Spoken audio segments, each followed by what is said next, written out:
말씀은 먼저 3절부터 시작된 성전 멸망과 그 징조들에 관한 결론이라고 할 수 있습니다. 4절에 이 일과 이 모든 일들이라고 설명하고 있는 성전 멸망의 때와 또 그 이전에 있을 표적에 관한 제자들의 질문에 대해서 예수님께서는 무화과 나무로부터 교훈을 배우라고 28절에서 말씀하십니다.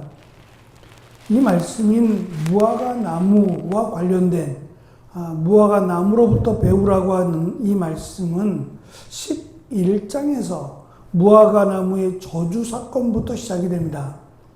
무화과 나무가 열매를 맺지 못함으로 저주받아 뿌리부터 말라버리는 사건. 그런데 오늘 말씀에 보면 무화과 나무의 새순이 돋게 됨을 말씀하시므로 무화과 나무의 열매가 없어서 저주받아 마땅한데 또 반대로 무화과 나무에서 새순이 돋아 열매를 맺게 될 것을 말씀하시므로 심판받아 마땅한 구약에서 하나님께서 이스라엘의 멸망을 선지자들을 통해서 예언하시고 예고하셨어요. 그리고 그들이 결국 멸망의 길을 걷습니다. 그러면 모든 것이 끝나야 되는데 그것이 끝이 아니라 하나님께서는 멸망받아 마땅한 이스라엘의 예수 그리스도 메시아를 보내기로 하나님이 결정하십니다. 그리고 그 메시아를 통해서 이스라엘뿐만 아니라 모든 백성이라고 할 수 있는 이방인들에게도 그 빛을, 그 은혜를 허락하시기로 하셨습니다. 그것을 지금 되풀이해서 말씀하시는 것처럼 멸망받아 마땅한데 하나님께서는 은혜의 기회를 이렇게 무화과 나무에 새순이 돋는 것처럼 하나님이 말씀하고 있다라고 하는 점에서 특별하다라고 우리가 말할 수 있을 겁니다. 이것이 무화과 나무가 주는 첫 번째 교훈이라고 할 수 있을 겁니다. 여름이 가까이 오면 무화과 나무의 가지가 부드러워지고 잎들이 나오는 것을 아는 것처럼 이러한 예루살렘이 멸망하는 표적을 보게 되거든 문 앞에 인자가 되신 예수님이 가까이 오고 있다라는 것을 깨달으라고 말씀합니다. 여기서 여름이라고 하는 단어와 문 앞이라고 하는 단어는 이 발음이 비슷해요. 그러니까 우리가 딱딱하게 물이 굳는 얼음이라고 하는 단어와 어른이라고 하는 단어 전혀 뜻이 다릅니다만 이 발음이 비슷한 것처럼 의도적으로 여름이라고 하는 단어와 문 앞이라고 하는 두 개의 헬라어 단어가 이 발음이 상당히 비슷합니다. 의도적으로 기억하라는 거예요. 여름이 오면 푸릇푸릇하게 무화과 나무에 새순이 이렇게 돋는 것이 이스라엘에게는 희망입니다. 이제 그동안 먹지 못했던 그 과일을 먹게 될 거거든요. 그 시작이 무화과 나무가 됩니다.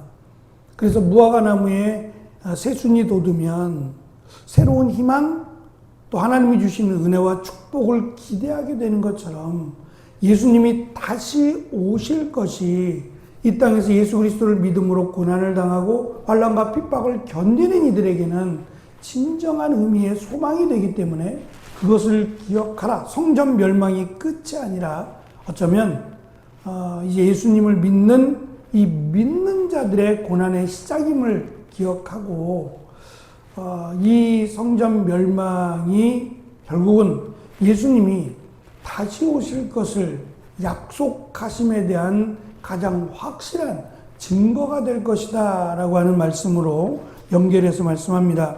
그래서 성전 멸망을 안타까워만 할 것이 아니라 오히려 그것을 통해서 두 가지를 배워야 된다라고 하는 말씀을 주십니다. 먼저는 성전의 멸망, 성전의 파괴는 예수님의 다시 오심을 가장 확실하게 증거하는 겁니다. 왜냐하면 지금 예수님께서 제자들에게 말씀하시는 그 당시는 성전 완공이 며칠 안 됐어요. 그래서 제자들조차 이 으리으리하고 웅장한 성전을 예수님 앞에 자랑했어요. 누가 이것이 돌 하나도 남지 않고 무너지게 될 것을 생각이나 했겠냐 말이에요. 이제 완공된 지 며칠 안 됐습니다. 그래서 많은 사람들이 이 성전을 보기 위해서 왔어요. 으리으리한 규모의 성전을 보면서 하나님을 찬양하고 하나님께 기뻐하고 그런 모습들을 지금 많은 사람들이 서로 입에 오르내리면서 기뻐하고 있을 그때에 예수님은 성전이 무너질 것과 3일 뒤에 다시 성전이 세워질 것을 말씀하고 있단 말입니다. 그래서 성전이 멸망하게 되면 말씀하신 돌 하나도 남지 않고 다 무너지면 예수님이 다시 오신다 하신 약속이 분명하다라고 하는 것을 기억하라고 말씀합니다. 두 번째, 성전 멸망은 새로운 성전, 성령이 내주하시는 새로운 성전의 시작이다 라고 하는 점을 말씀하십니다. 무화과나무 같은 경우는 뭐 다른 나무의 열매도 마찬가지지만 무화과나무는 이 겨울이 돼서 무화과 열매 시즌이 끝나면 정말 보잘것없어요. 누가 봐도 죽은 나무예요.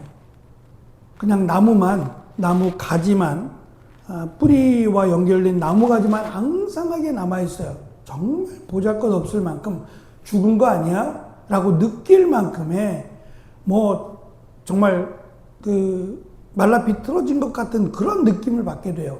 그리고 또 다음을 위해서 가지치기를 다 해줍니다. 농부들이 가지치기를 해주고 나면 정말 그냥 하나의 가지만 남아있는 것처럼 보여져요. 그런데 여름이 오면 정말 처음부터 거기서부터 새순이 돋아서 꽃이 피는 게 아니라 열매를 맺는 모습을 보게 됩니다. 너무 신기할 정도로. 이 모습이 마치 예루살렘이 멸망하고 나면 모든 것이 끝난 것처럼 그렇게 여겨지겠지만 끝이 아니라 시작이다.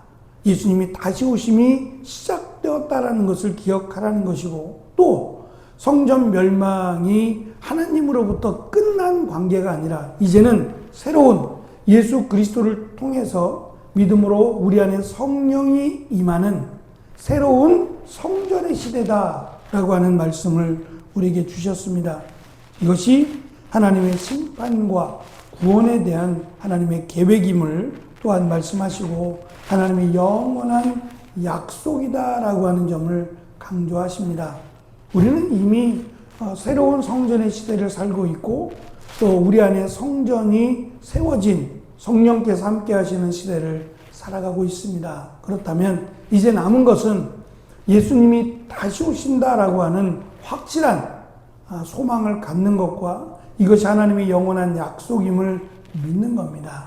이 믿음으로 다시 오실 예수님을 기대하고 소망하며 믿음 가운데 살아가는 2025년, 특별히 주님 안에 거하는 삶을 사는 우리가 되기를 축원합니다. 기도하겠습니다.